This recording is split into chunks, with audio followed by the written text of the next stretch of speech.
செய்ய நான் மகளுடன் போறேன் என்று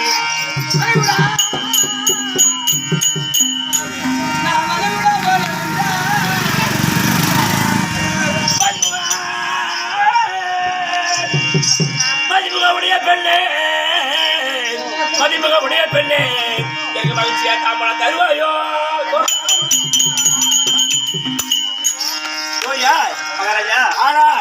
என் எதிர்கொள்ளக்கூடிய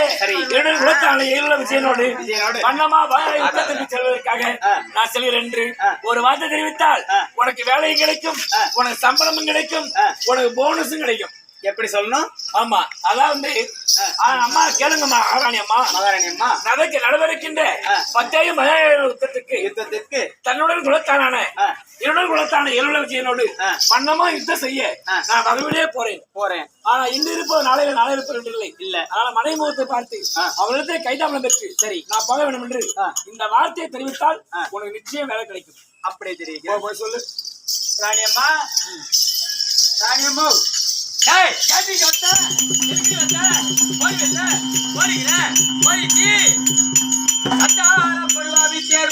பிள்ளை சூதமுகள் அல்லவா? குதிரை வைக்கக்கூடியவன், குதிரைக்கு கொள்ளு வைக்கக்கூடியவன், கொள்ளு வைக்கக்கூடியவன், அப்பேற்பட்ட தேரோட்டியினுடைய மைந்தனை அழைத்தார் என்று சொன்னாயே.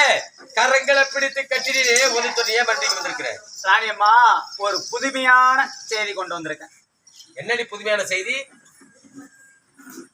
கர்ண மகாராஜன் 17 சண்டைக்கு தன் குலத்தை சேர்ந்த ஈருள்ள அர்ஜுனனோடு சண்டைக்கு போறாராம். உங்க கைதாமலம் வாங்கிட்டு போலான்னு வந்திருக்காரு. என்னடி இது புதுவிதமா இருக்கிறது? பஞ்சமூர்த்திகளாகிய ஐவராஜாக்களும் சந்திரகுலத்திலே பிறந்தவர் அல்லவா? ஆமா. இந்த கர்ணன் தேர்வாகனுடைய தேர்பாகன் பிள்ளை. யாருடைய பிள்ளை? தேர்பாகன் பிள்ளை. தேர்வாகனுடைய பிள்ளை. ஆமா. அவர்கள் எல்லாம் பஞ்சமூர்த்தி ஐவராஜாக்களும் சந்திரகுலத்திலே பிறந்தவர்கள். தாயாதி வர்க்கம் என்று சொல்லக்கூடிய எதிரியாகிய காண்டிகளோடு சவராகி யுத்தமோர்களுக்கு நான் போகிறேன். அதாகிய மனைவியாகிய பொண்ணு வீடத்திலே கை தாமல் பெற்று போக வேண்டும் என்று சொன்னாரா? ஆமா, அப்படிதான். தாயாதி வர்க்கம் என்றால் சந்தேகமாகத்தான் இருக்கிறது.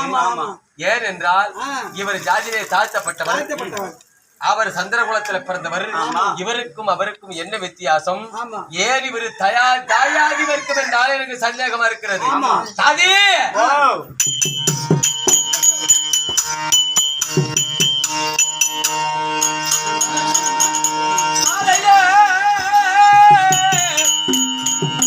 பாலையில் தரித்த பின்னா அந்த மன்னவர் முகத்தை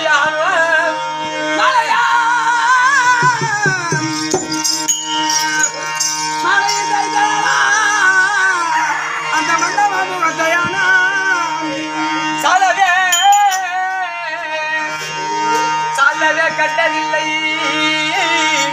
கையால தொழில்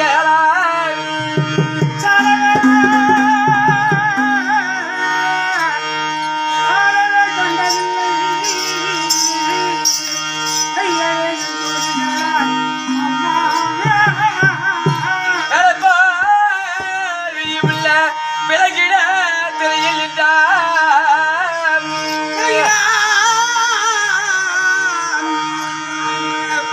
அங்க விலகிறாத தெரிவி பேசாது யாரு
அந்த மன்னர்